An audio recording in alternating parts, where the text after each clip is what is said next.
साथियों नमस्कार। आप देख रहे हैं KK7 न्यूज। अयोध्या के श्री राम जन्मभूमि से जुड़ी एक बड़ी खबर इस समय पूरे देश में चर्चा का विषय बनी हुई है।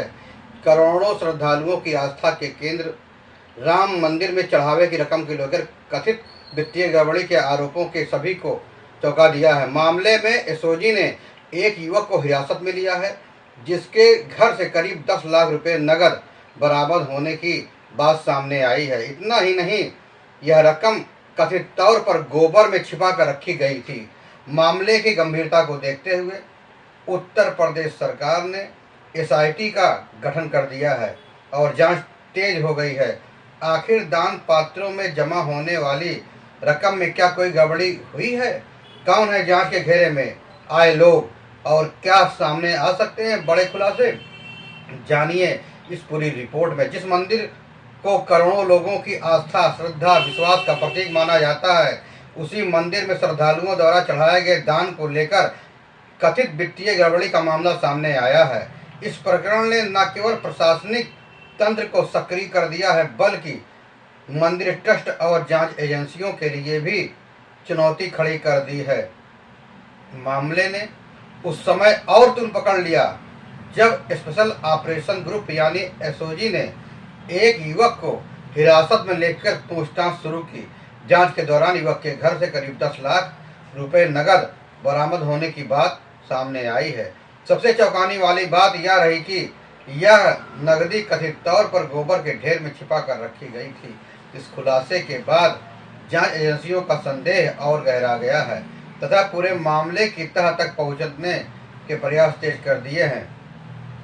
बताया जा रहा है कि हिरासत में लिया गया युवक राम मंदिर के दान पात्रों में जमा होने वाली धनराशि की गणना से जुड़ी प्रक्रिया में किसी न किसी रूप में शामिल रहा।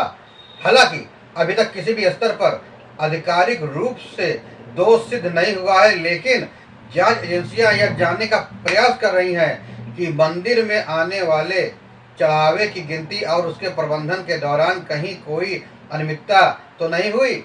इसी वजह से केवल एक व्यक्ति नहीं, बल्कि व्यवस्था और उससे जुड़े लोगों की गतिविधियों की भी जांच की जा रही है। इस मामले में सीसीटीवी फुटेज को सबसे महत्वपूर्ण साक्ष्य माना जा रहा है।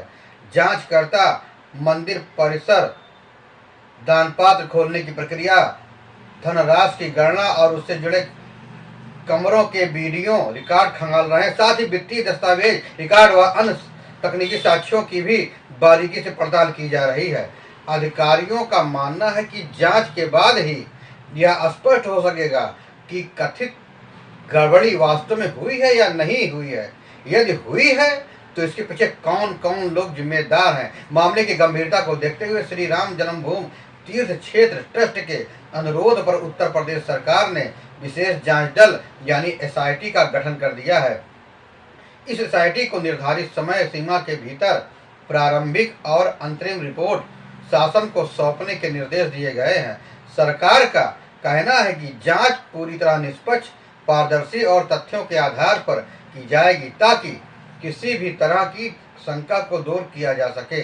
राम मंदिर केवल एक धार्मिक स्थल नहीं, बल्कि करोड़ों लोगों की भावनाओं और विश्वास का केंद्र है। ऐसे में दान से जुड़ी किसी भी कथित अनियमितता का मामला बेहद संवेदनशील माना जा रहा है। फिलहाल जांच एजेंसियां पूरे मामले की गहराई से पड़ताल कर रही हैं। एसओजी की कार्रवाई, संदिग्धों से पूछताछ, सीसीटीवी फुटेज की जांच और वित्तीय रिकॉर्ड की समीक्षा से यह स्पष्ट है कि मामले को बेहद गंभीरता से लिया जा रहा है। सरकार द्वारा गठित एसआईटी भी निर्धारित समय सीमा के भीतर अपनी रिपोर्ट प्रस्तुत करेगी, जिससे पूरे घटनाक्रम की वास्तविक तस्वीर सामने आ सकेगी। हालांकि अभी जांच जारी है और किसी भी व्यक्ति को दोषी ठहराना जल्दबाजी होगी, लेकिन यह भी उतना ही आवश्यक है कि यदि किसी स्तर पर कोई गड़बड़ी हुई है तो उसके लिए जिम्मेदार लोगों की पहचान कर उसके खिलाफ सख्त से सख्त कार्रवाई की जाए।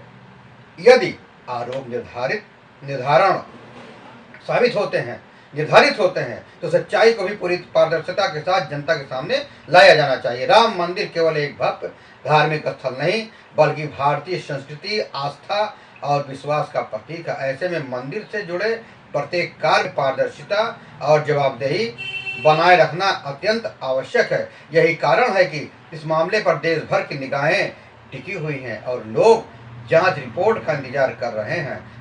अब सबसे बड़ा सवाल यह है कि क्या जांच में दान पात्रों से जुड़ी किसी भी बड़ी अनियमितता का खुलासा होगा या फिर यह मामला केवल कुछ व्यक्तियों द्वारा सीमित निकलेगा। इसका जवाब आने वाले दिनों में एसआईटी की रिपोर्ट और जांच एजेंसियों की कार्रवाई से सामने आएगा। फिलहाल सभी की अपेक्षा यही है कि सच्चाई सामने आए, दोषियों को सजा मिले और श्रद्धालुओं का विश्वास पूरी तरह कायम रहे। आपको यह जानकारी कैसे लगी? फिर मिलेंगे नई जानकारी साथ, नई खबरों के साथ। तब तक के लिए जय हिंद, वंदे मातरम।